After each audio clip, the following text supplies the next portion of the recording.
Televised Tenacity.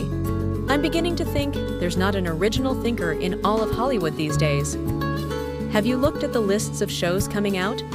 Every new show seems to be a regurgitation of yesterday's hits.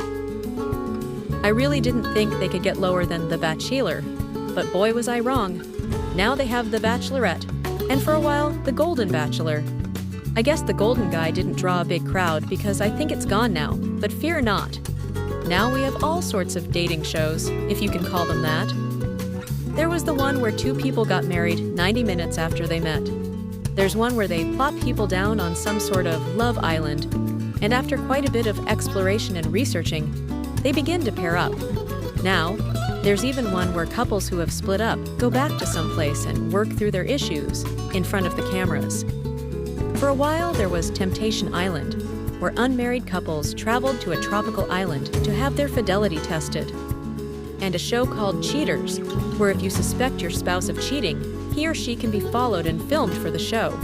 If they were indeed cheating, the injured spouse gets to confront them. On camera. Scintillating stuff, but wait, there's more! Since Survivor was such a hit, which I'll never understand, now they are doing it in different climates. I think they have one in the snow and one in a jungle. And if that didn't get America's attention, now they are having the contestants survive naked. I really hope they aren't going to send the naked people to the snow.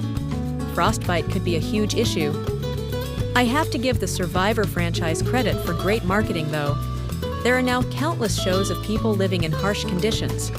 We have the swamp people, alligator hunters, fishermen who fish in snow and ice, and truck drivers who drive through all sorts of really bad weather.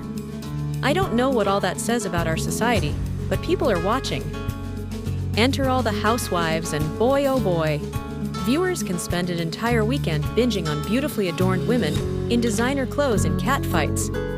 Now there's a reason to stay home on a Saturday night, if there ever was one. They do the housewives from everywhere: New York, Beverly Hills, Atlanta, Orange County.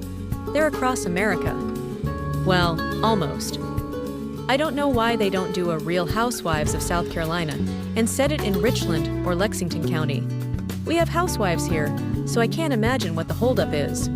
Duck Dynasty was a hit show, but they haven't been pushing the Southern lifestyles lately, and that's really a shame. The wives could all get together in our finest duds and sit around the table sipping our sweet tea and munching on boiled peanuts, which any Southerner knows is the table wine and caviar of the South.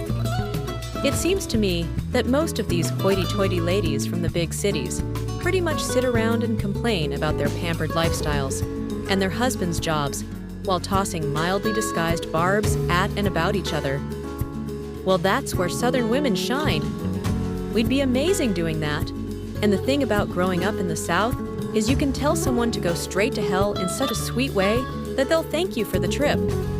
Southern women can be vicious, but we do it in our best Christian manner to ease the pain of the blows. We'd never say something bad outright. We cloak it in sugar. Did you taste Betty Ann's pie? It was so good. But you know, she used a little too much butter in that crust, and all that butter is beginning to settle around her middle. Bless her heart. Mama just told me that Gilda Sue's getting divorced from her husband. Said she's done took up with that young farmer where she buys her tomatoes.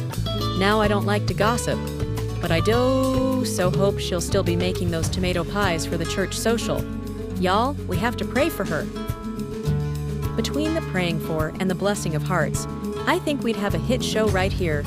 We've got the pretty ladies and the fancy clothes, and we certainly have interesting situations. There ain't no shame in our crazy game down here.